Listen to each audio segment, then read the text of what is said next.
Hey, everybody. I believe that we are on our first initial historic Lincoln Square Live. An august group here, not just Jefferson Donned alone.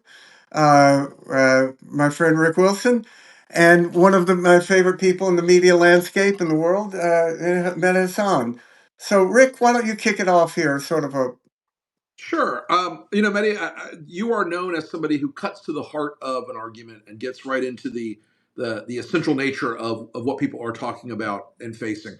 And I was when we were talking about this show today, earlier this morning, I was thinking, let's talk about the defiance of the courts that Trump is engaged in right now.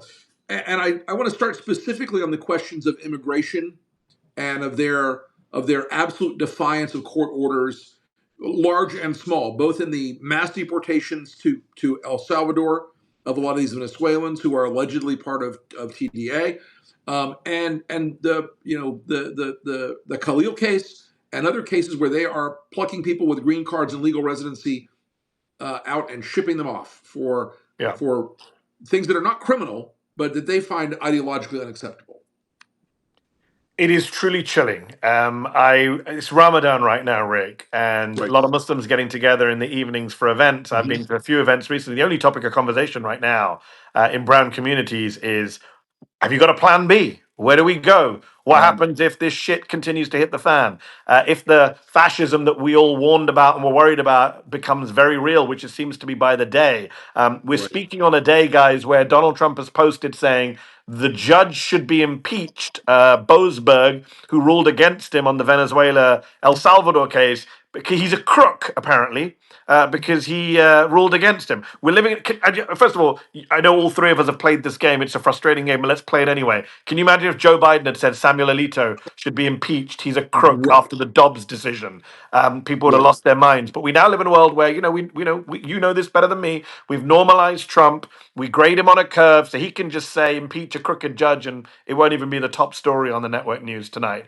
But that is where we are, and it is truly chilling that people now have to live in fear, not just as immigrants on student visas or H-1Bs, but also green card holders, but also citizens. In Chicago, we just learned that Yep. a Latino man was pulled off the street, pulled into a detention center, held overnight for 10 hours, born and brought up in the United States, not even a naturalized citizen, a citizen. Right. And they're willing to hold these people. So we are in a very dark place, because if you accept the argument from the Trump administration that there's no due process for people, then what is to stop them from going after citizens and green card holders and political enemies? Because by definition, all we have is their say so. And the United States of America's entire constitutional system was built on the basis that you don't just take the president's say so for something. Correct.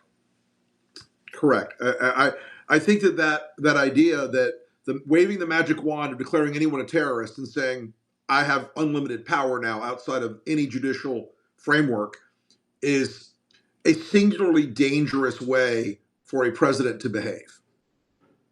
It is more dangerous than domestically than anything I can think of in my lifetime. Look, I am someone who Republicans accuse of having TDS, Trump derangement syndrome, right? I am someone who's been warning about Trumpian fascism since his first term. I am someone who spent most of last year saying, if he wins this election, will it be our last free and fair election? But even me, even I did not right. see where we'd be in month two or whatever it is of this presidency. Dog years, feels like we're 17 years in. We're about 50 I'm something days exhausted in. by it already. Not just exhausted, but what they've pulled off.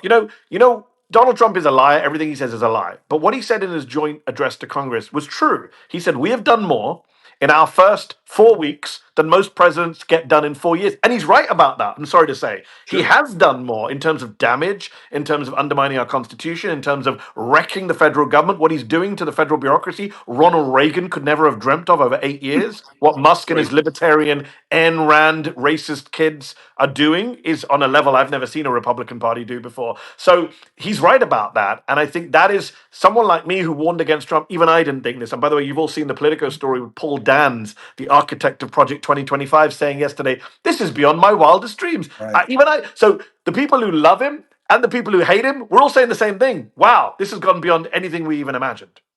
So, let me ask you an unanswerable question. What are we going to be talking about in a month? Well, how do you think this is going to play out? So Who's very going to hard to fetch do. firewood in the ruins? Very, very hard to predict what will happen by Saturday, let alone in a month's time.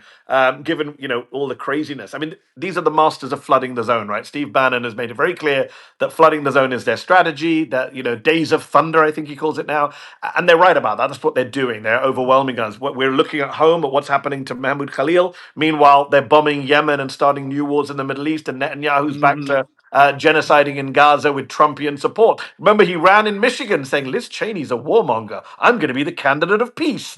Here he is starting multiple new conflicts all over the world. So I don't know where we're going to be in a month. Are we going to be in a position where Russia has overrun more parts of Ukraine? Are we going Mhm. to be in a position where the Palestinians are actually being physically driven out of Gaza? Are we going to be in a position where US citizens are being rounded up, not just green card holders? Are we going to be in Right. that moment where the Supreme Court rules, perhaps against him, unlikely, but you never know? Amy Coney Barrett could save the Republic. If the Supreme Court rules against him, if Roberts and Barrett go with the three liberals and say, you've gone too far, does Trump ignore the Right. Supreme Court? And remember, JD Vance has been saying this for years. People, because we have such a shitty media, no one covered what JD Vance said 2 years ago when he said, if Donald Trump asked for my advice, I would say, ignore the court, ignore the Supreme Court, ask them, what army do you have? Mhm. He said that, Vance. That was when he was just a senator, junior senator from Ohio. Now he's the vice president. So if they ignore the Supreme Court, I don't know where that leaves American democracy, Stuart. I don't know where that leaves the public. I don't know where that leaves the right to protest. I mean, one thing we haven't seen in the Trump era so far is the kind of mass protests we saw in term one. There are many reasons for that.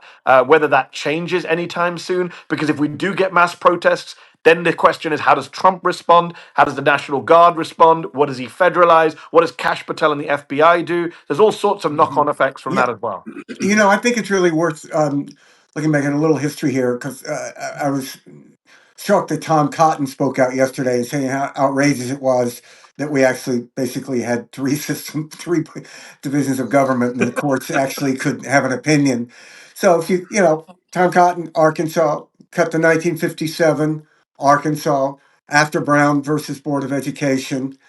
Uh, the governor, Faubus, who actually had sort of a moderate liberal background, was probably doing this to head off any charges that he wasn't a segregationist. He called out the Arkansas National Guard to block the integration of the largest public high school in Little Rock, Central High School, Right. successfully. So what did the president do then? He called out the fucking 101st Airborne and sent them. Mhm. And then he federalized the Arkansas National Guard, and they were able to integrate. So Well, that worked. It's the president was an anti-American communist named Eisenhower. exactly You know that. that noted progressive Eisenhower. Yeah. Now it's sort of a note that gets lost, except if kind of from this part of the world. Faubus shut down every public school in Little Rock for a year as a reaction to that. Mhm. It's still referred to as the lost year in there. But you know, when you have the federal government against the National Guard, as Earl Long, who was governor of Louisiana, Huey Long's brother, said when a segregationist was saying that Huey should send the National Guard and the Highway Patrol to block federal troops from encouraging integration. He said, "Well, this guy's name was Leander Perez. He's a great Cajun character, segregationist." He said, "Well, that's fine, Leander, but what are you going to do now that the feds have the nuke?" So, I mean, I mean, we're in a reverse position right now you're in a because reverse then position. it was the federal Exactly. government coming in to stop racist and anti-democratic Southern governors. Right. Now we're in a position where the only people that can stand up to Trump are Democratic AGs who are taking him to court, state AGs, and Democratic governors like the Pritzkers of this world. And I think that's where somebody I follow on Twitter, his name is Brandon Friedman. He's a Democratic Party Sure. operative, Mhm. veteran. He made a very good point where he said, "I hope governors, blue state governors, are having meetings with their National Guard folks right now. I hope lines of communication are open. I hope relationships are good because that is going to be the next test of the system. If Trump comes in, 100%. federalizes the guard, insist that they work for him or not. Or if, and again, we have a shitty media, so no one really covered this very well. Stephen Miller said very openly last year, I think to the New York Times, and it got lost in all the other shit. He said, what we will do if we were looking for an immigrant that we want to take out, and it's, for example, Maryland, it's Wes Moore's Maryland, has someone we want, we will send in the Virginia Guard from next door. We will send in the Republican Guard. That would mean that Wesmore's blue National Guard would be up against Virginia's red National Guard. I think that's what they Yeah, call a civil war in the yeah. old days, right? I just saw this. I just saw this on a plane coming back from Europe, and it was called the Civil War, Yes, there's which literally actually a is. movie. Yeah. I found it a shockingly good film, as an aside. Um, you know that. I think that one of the great lessons we've had to learn here is how much of our system of government was based upon goodwill Yes. Sure. and some mutual agreement of some constraints that would apply. And the Republican Party could stop all this. Oh. If Republican Party unified, if the majority of senators, majority of congressmen went out and said, no, we're going to protect the Constitution, we took an oath, but Yeah, they're going the other that's done, way. Stuart. You guys' former party is done. I think this conversation of the Republican Party could stop this is a 2017 to 2021 conversation. It is not a conversation for 100%. 2025. This Uh, party is all in on Trump. Yes, Chuck Schumer may meet some guy in the Senate gym in his shorts who tells him that I'm really upset about Trump. And Schumer may then go and tell the New York Times credulously that I met a guy in the Senate gym who says he's really unhappy with Trump. But in the real world, the rest of us inhabit outside of the Senate gym. The Republican Party is not complicit in this, is not hijacked, is not it's taken over. definitional. It is the MAGA party. It is the Trump party. Again, There's they no, lie a lot. They lie a lot, but Don Jr. was not lying when he said, this is the MAGA party. It's our party now. It is. You know, I think it's important for folks listening. And Mehdi's exactly right. Stuart's exactly right. This is they kept the branding and the logo and the name Republican, but this is uh, an overtly fascist party now, driven by racial and ethnic animus and religious animus that believes in a very narrow gauge Christian nationalist philosophy, and they are doing exactly what they told us they would do, and they're executing on it because there are no guardrails in their minds. You know, another one. You mentioned Kash Patel. Another one is Tom Homan, who's out there basically saying, Oh, "We're going to ignore the court. We're just going to do yeah. what we want to do. We're coming." I mean, Tom Homan, And you've got again. Sorry, in this call, I'm finding myself saying things. I keep saying Trump is telling the truth. Don Jr. is saying the truth. I'm killing myself. I'm gonna have to take a shower after this. But let me say this. Let me praise Trump. Trump is the man who likes to cast. Remember, he hires people out of central casting, right? He Sure. hires a general because he looks like a general. Jim Mattis looked like a tough general, so he Right. hired him. He's a master of. He's incompetent at many things, but he understands the TV game. Tom Homan is out of central casting for Border Czar. If I was to invent a fascist Border Czar and get a sketch artist to draw him, he would draw Tom Homan, right? The body language, the facial expressions, the way he talks, the shit he says, the threatening of AOC, the ignoring of the judges. Tom Homan is right there as the kind of fascist front man, the ex-ICE guy, who is saying basically, I don't care about courts, I don't care about states' rights, I don't care about governors, I don't care about members of Congress's rights. What did he say the other day in Albany? He said free speech has limitations, which is ironic because you claim to be the free speech party for years, and Elon Musk claims to be Right. free speech absolutist. But now apparently green card holders don't have free speech, even though the Supreme Court said in 1945 green card holders are entitled to the First Amendment. Number two, the way he says it, it's not even some philosophical, what are the limits of free speech? It is very much a watch what you say. Watch Yeah. out. It is very threatening and intimidating. And that's what Trump likes. That's why he hired him. yeah, deporting this doctor because she had pictures on her iPhone of and attended some ceremony for Hezbollah. I mean, really, this is what it's. If it's all true, my position is try these people. You don't even. Well, Like, I but can't believe you're we're not back gonna. in. We're We're not going back. to We're not reaching a point in the United States where if you have a sympathetic picture of someone in Hezbollah, you're entitled to have you're entitled to that opinion. I disagree. I was told in 2013. I have a long memory, unfortunately. I know a lot of people in the US media have memories of goldfish. I in 2013 was living in the UK, And the Hmm. biggest story in the world was Charlie Hebdo. Every Western media outlet Sure. said, Je suis Charlie. Muslims were told, shut the fuck up. This is Western civilization. We get to make Hmm. fun of your prophet. This is what it's all about. Voltaire, disagree with you what you say, defend your death, blah, blah, blah, blah, blah. Patronizing crap from conservatives and liberals to minority communities saying, just this is what makes us Western. Suddenly, years later, we're being told, hold on, you can't say this, you can't say that, you can't offend this, you can't offend America, you can't criticize the president. I'm like, hold on, what the hell is going on here? Yes, you don't have to agree with the speech of people at Columbia or anywhere else.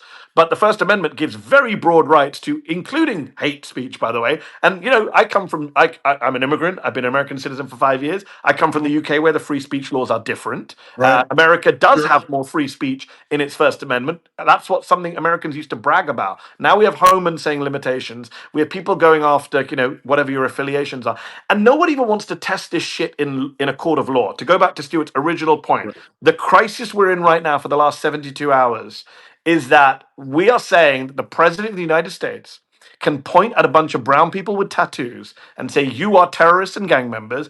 I'm going to send you to my friend in El Salvador who's going to put you hard to work in a labor camp indefinitely. In a for-profit labor In a camp work for-profit camp. case.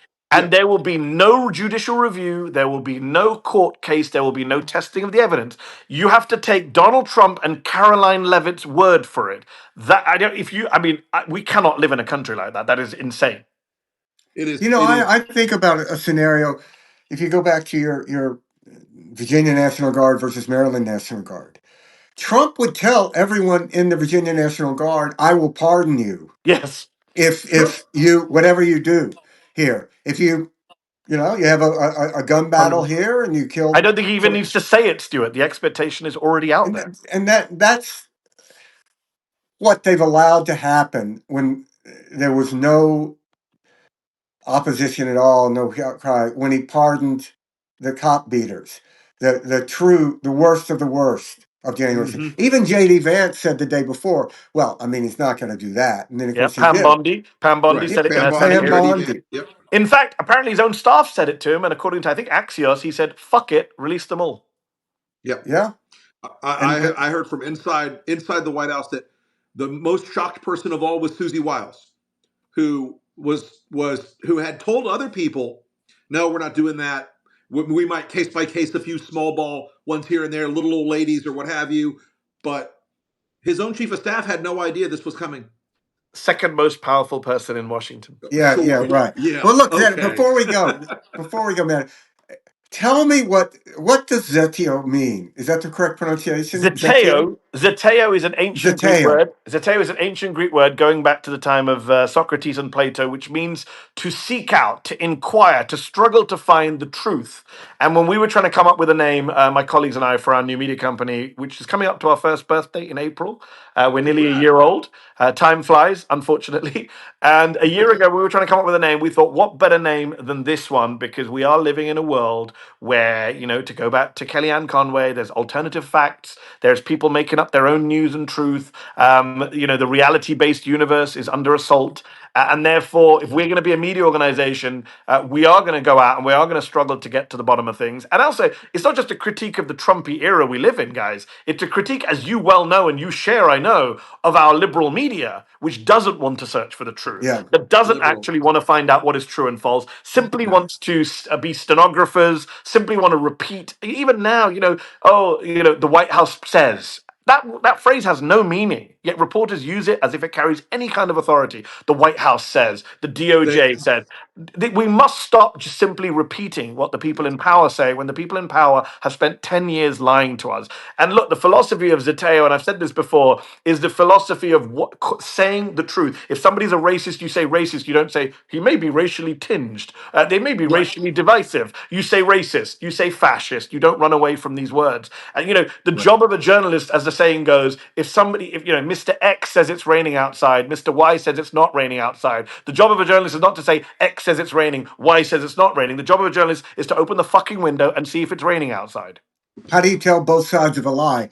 So how do people find you when they want to? So we're on They're in love with Substack this. They like you want to see guys are. more. We're here having the Substack live, but the website's very easy. It's zeteo.com, Zeteo. We've even got merch. We're a real media company. We've got That's very merchandise. cool.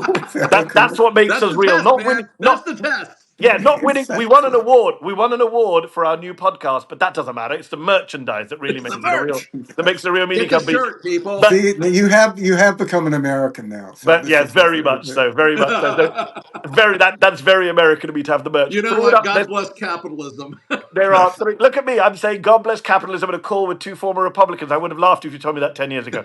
3,500 people watching this. So yes, do follow everyone on this call. You can do it on the app. The beauty of the Substack Live is you can just click it on your app, follow all of Couldn't be three of us. easier, folks. Follow the Lincoln Square guys. Follow Zateo. Follow people who are standing up to the shit that is happening right now. Somebody said in the call. Somebody Schumer, not Chuck Schumer, but somebody Schumer said in the call.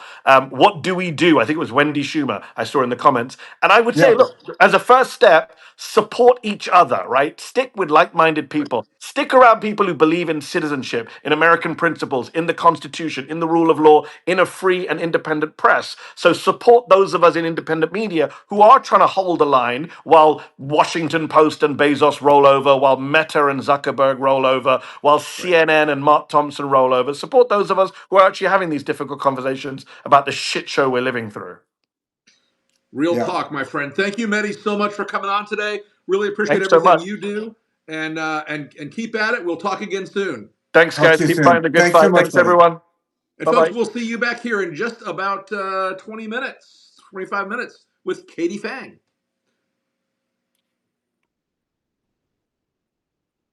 All right.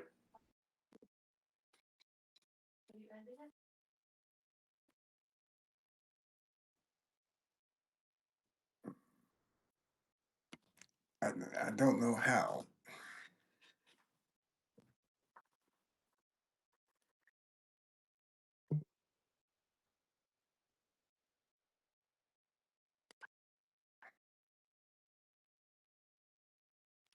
I suppose.